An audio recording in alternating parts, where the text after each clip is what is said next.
Welcome to the Pre-Snap Podcast, presented by Thrive Fantasy. Here's your host, Casey Bubba and Scott Bogman.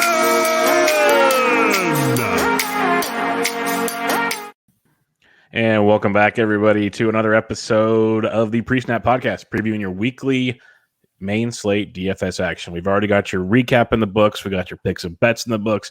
It is Friday. We are looking ahead to your week of FanDuel and DraftKings action. Week 3, NFL, already upon us, super quick. Check out LineStar on Twitter at LineStar app and at LineStar NFL. Make sure you check out our sponsor of the show, Thrive Fantasy, where it's a prop betting site. It's a really cool situation. You got 20 prop bets in each contest. You have to pick at least 10 prop bets, give the over-under, get the most right, get the most points possible, move up the standings, win some cash. If you're new to Thrive Fantasy, use promo code LineStar for a first-time deposit match up to $100.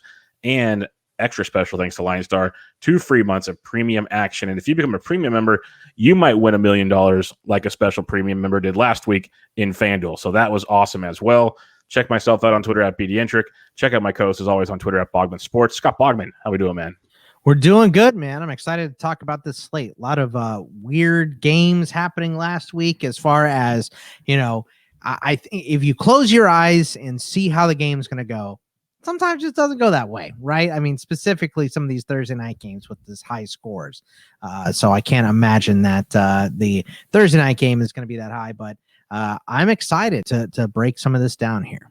Yep, going to be an absolute blast. So without further ado, let's get out of here. Arizona at Jacksonville, over under 51.5 in this game. Kyler Murray has been expensive, but he's been worth pretty much every penny. We saw Moore have a big game coming out party last week. Where are you going in this game if you're going anywhere at all? I mean, Kyler Murray, you can pay for. DeAndre Hopkins, you can pay for. Nobody's going to be able to cover him. But I do want to pitch you a couple of cheaper players here. James Robinson at 57 and 55 on DK and FanDuel, respectively. Because, look, we know that Trevor Lawrence has not looked great, right? So if you're the Jaguars, what can your strategy be to be in this game with the Cardinals? You and I both picked the Cardinals. We don't think the Jaguars are going to be in this game. But if you're looking for someone, they should hand the ball off to him 1,000,000 times and not let Trevor Lawrence throw it too many times because he's looked so bad tossing that rock. So most likely they're going to get down and not be able to have James Robinson, but just a small contrarian play. On the flip side, Cardinals get up. Let's go with James Conner. He's the goal line guy, and he should be your grinded out third, fourth quarter guy while the Cardinals are up. So either way you see this game playing out, there is a cheap running back I feel like to buy. And also in play to me is the Cardinals defense at 3,000 and 4,600. They're way more expensive on FanDuel, so may not be in play there. But, the Jaguars just don't have anything yet. So until they put it together, the Cardinals defense could be a pretty safe play here. Yeah, it's a very interesting game. I could see the Cardinals defense for sure being in play. We saw what they did in week 1 with all the sacks and racking up all the points. Could definitely be a very live one here. So that could be a fun way to go. You got Kyler Murray, who's beasting out, so I don't mind using him as well. Obviously, Hopkins, he had a great opening drive and then kind of disappeared, which was surprising because Moore took over. You mentioned Max Williams as a waiver wire option if you're stacking up deep. So I don't mind an Arizona stack. It's not quite the weekly Chiefs stack I want to make, but the way Kyler's playing right now, it's hard to avoid it. On the flip side, though, not a ton I like with Jacksonville, unless you're going with Marvin Jones. He's still only 4,900 on DK, and he's going to get forced the ball. We've seen it time and time again. Yeah. And Chenault's banged up, so might even force it more to Marvin Jones. So I think he's an intriguing play as well. But for the most part, it's the usual suspects on Arizona for me. I don't mind the defense call if you want to get different in that one as well. Could be quite interesting. Atlanta at the New York Giants on this one, over under 48 as we speak. Giants coming off a big Thursday night win. Falcons are the Falcons. What do you like in here? I mean, my favorite play is probably Sterling Shepard at 59 and 64. They peppered him with targets on Thursday night. He got an extra week to rest up after getting hit a bunch in that game because he caught so many passes. I love him to get a touchdown this week. So and Saquon, I think it's a bounce back game for him, but also Mike Davis. They got to get Mike Davis rolling. So I like both running backs here in this game. Saquon at 65 and 6,000. Davis, very cheap, 51 and 57. Calvin Ridley could be in play. you could play either quarterback if you're looking for a cheap option. But I mean, Shepard is my number 1 seed here. Yeah, no, I don't mind that one at all. I think a cheap stack of Danny Jones, Danny Dimes, with Sterling Shepard, who I love. Like Sterling Shepard could be a cash game guy, a one-off in a tournament, whatever you want. But if you want to stack up a Jones, a Shep, and if you could just do a 2-man stack if you want, or you could throw in a little Kyle Rudolph as Ingram's still banged up. Rudolph was getting targeted quite a bit as well. I think that's quite intriguing. Jones doing it with his legs, get a nice cheap play. I think he's cash game viable this week. So I don't mind going to some Danny Dimes in this one with Sterling Shepard as a nice 1-2 punch.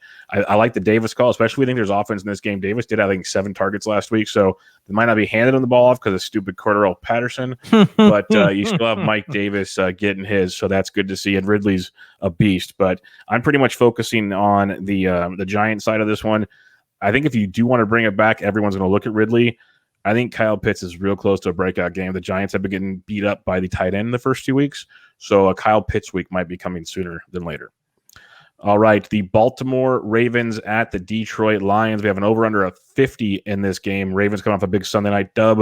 Do you go with a little Lamar action tonight, or are you kind of off this game? No, Lamar is absolutely in play, but my favorite play here is Marquise Brown. Marquise Brown, look, and I know it's hard to trust him because he's let everyone down so many times, but we saw how good he was against Kansas City last week. Not like Kansas City's playing great, but I mean, Kansas City is better than Detroit. They have better players. They played some tough offenses so far, but Detroit has lost 2 corners so far. Jeff Okudah went down week 1. I can't remember who went down week 2, but they're down a couple guys in that secondary. They're not putting a lot of pressure on. So I like Lamar to, if you just give him a little bit of time, he'll be able to throw it deep. So I love Marquise Brown in this game. I think Tyson Williams could be in play as well. Lamar obviously always in play. Hawkinson at 5,200 isn't a crazy expensive tight end. Neither is Mark Andrews at 5,000. And if you're looking way down the line for a cheap wide receiver, Quintez Cephas showed out a little bit, led the Lions in snaps last week at 3,900 and 5,300 respectively. So I think he could be in play too. So I think there's a lot to like here.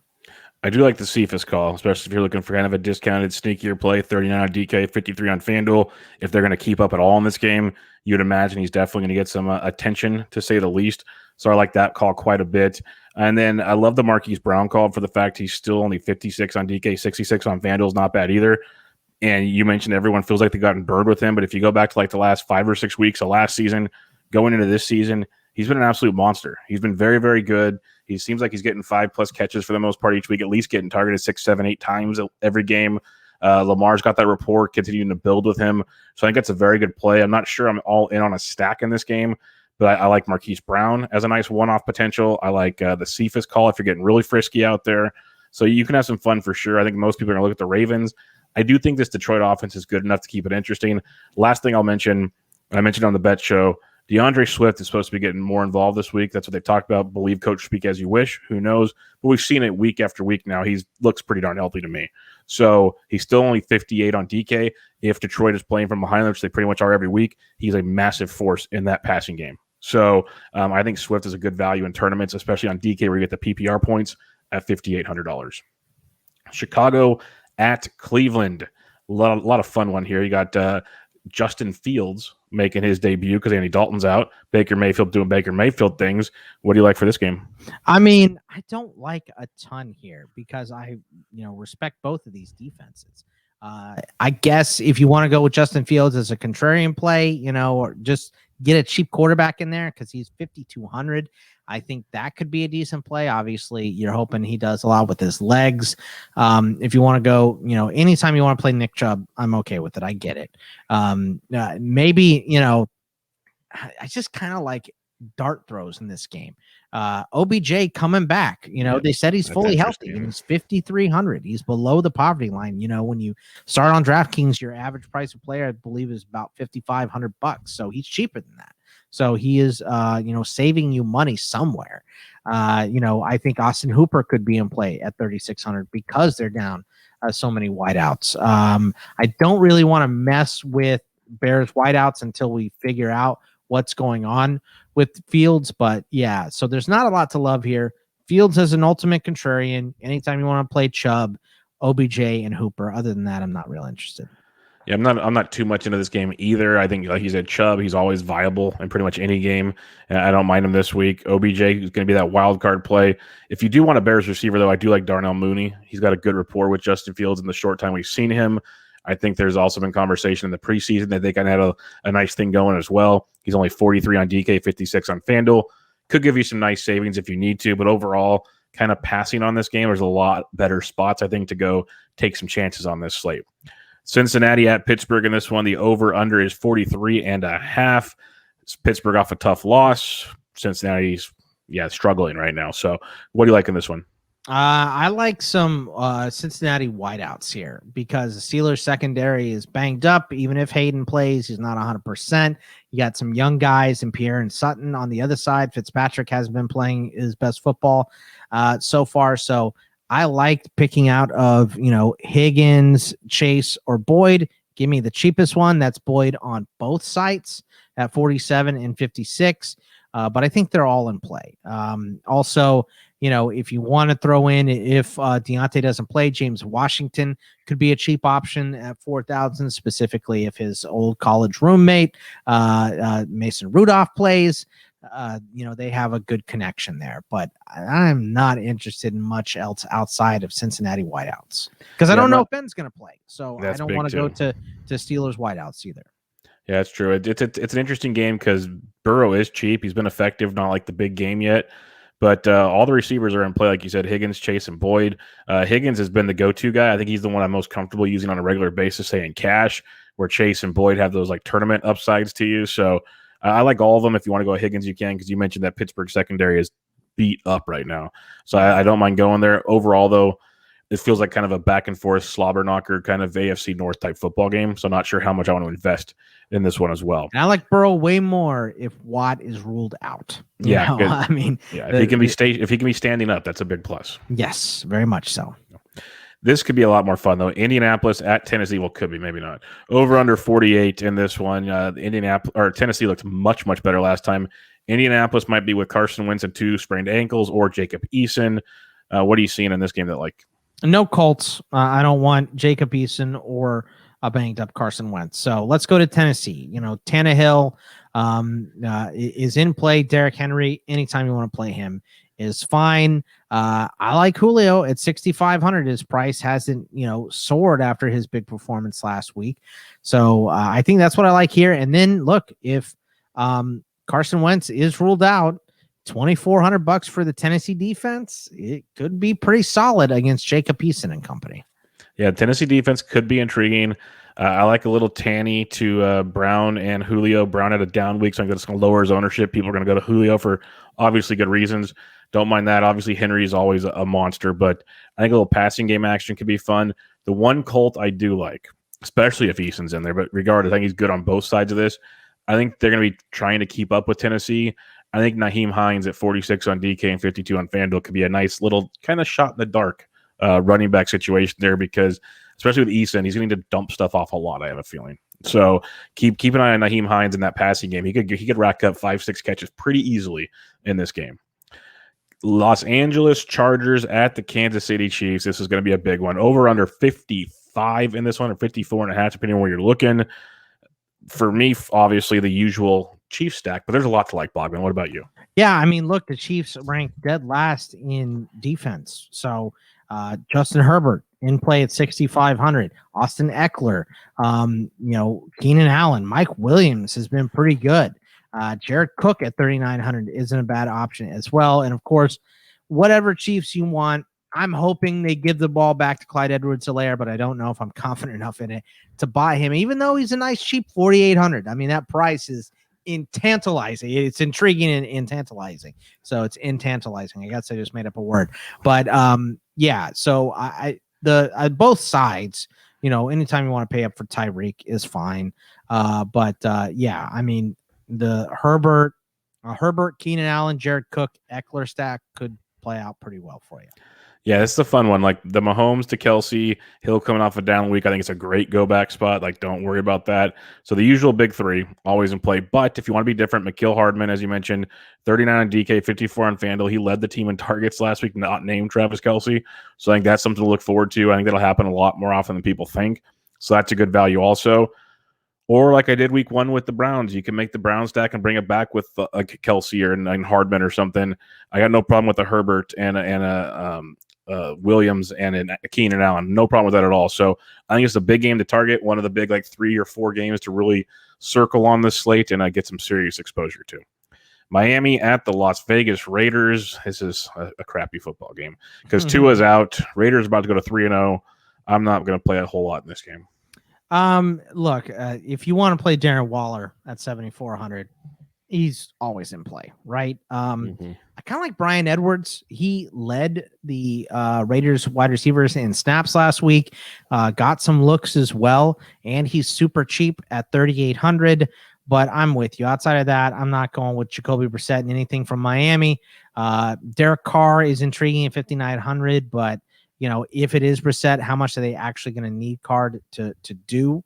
So we might see a lot of, fourth quarter Peyton Barber running into a wall. So sexy. Just ugly. So, yeah, there's not a lot to love here. Yeah, it's a tough one. Like, would I be shocked if Carr and like Ruggs and Edwards or Waller, some combo had a huge game against the Dolphins? Not at all. But it's not where I plan on putting my money this week.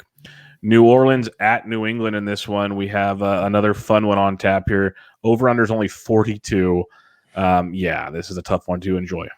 Yeah, I mean, nobody. That's the simple answer here. I don't trust Jameis Winston going up against Bill Belichick. I don't trust Mac Jones as a rookie up against a pretty decent New Orleans defense. There's not a lot to like here on either side. So I'm just going to pass on this game as a whole. Yeah, New England's defense is expensive too, which is a big bummer. So, yeah, pretty much a pass for me as well. New York Jets at the Denver Broncos, over under 41.5. Denver heavy favorites in this one. You going with some Denver action here? Dude, I like Teddy Bridgewater, and I like what I saw from Cortland Sutton last week. So, Cortland Sutton, they got priced at $6,000. So, I mean, he's more expensive than Teddy Bridgewater, which is kind of funny. But I mean, I love that Bridgewater play. If you're looking for a cheap quarterback, I love Cortland Sutton. I don't want to mess with the running backs yet because it's still kind of 50-50. Tim Patrick's a good touchdown play at 4,900. Yeah, I don't think Crowder's going to play yet. Another step back on Wednesday with his groin injury. So maybe that puts Berrios back in play at 3,900 as a cheap option. So the Broncos defense should be the most expensive because we just saw Zach Wilson give the ball away 4 times, and they are. So if you want to pay up for a defense, that's the one I'd go with, only because Carolina plays on Thursday. Yeah, Denver defense will be a strong one. It's expensive, though, and I don't like to pay up for defense, but I don't disagree with any of that. If you do want a cheap stack, this is one of them. Like you said, Teddy B, Sutton was a beast. Noah Fant is awesome, and that's all very, very affordable. You can mix in Patrick, like you mentioned, who I'm a big fan of. And I love the Berrios play. We talked about it on the waiver wire segment of the Monday show or Tuesday show, that he's getting a ton of targets. He's leading the team. He had 7 more targets this past week with Crowder out. So he's kind of filling that Jameson Crowder role. And I think if Crowder's out again, that could be a big role again this week. So if you're looking for a punt play at 39 on DK, 49 on FanDuel, he's very, very much in play for you as well. Seattle Seahawks at the Minnesota Vikings. This should be a fun one we have going for you. Over under 55.5 in this game. Do we expect another shootout like Minnesota and Seattle both had last week? I mean, we could. I know Dalvin Cook, is a little nicked up, but 8,400 is expensive for him, but he could run wild on Seattle. So if he is good to go and full bore, if they say that before the game, I know that's a tough ask when a guy is a little banged up.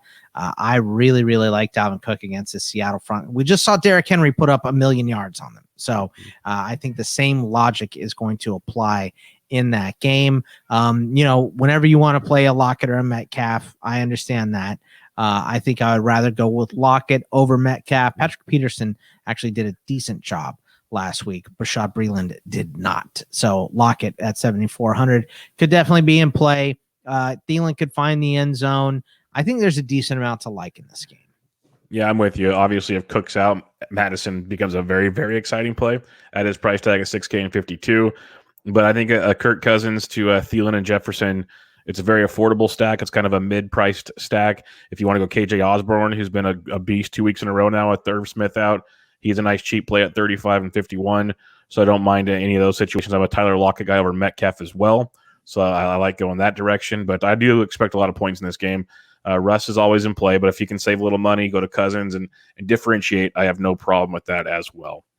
Tampa Bay at the Los Angeles Rams. Looking forward to this game big time. Over under 55 on this one. SoFi Stadium. Going to be rocking, Bogman. How are you approaching this game? I don't like a ton here. I like Chris Godwin because I assume Jalen Ramsey is going to get Mike Evans. But if it's the other way around, then I'd go with Mike Evans. So let's find out who Ramsey's going to be on and go the opposite way. Yeah, AB is probably not going to play on the COVID list. So whoever Ramsey isn't on, and you know what, maybe Gronk. Gronk in here at 5,500, expensive for a tight end, but we've seen him score 4 touchdowns already through 2 games. And, the middle linebackers for the Rams are not fantastic. So I would expect Taylor Rapp to come down. That's going to leave Godwin open deep even a little more. So I like him. This could be a game where Scotty Miller gets involved. So he could be in there as well. So, anytime you want to play Brady or Stafford, I get it, but you can't trust any running backs in Tampa Bay.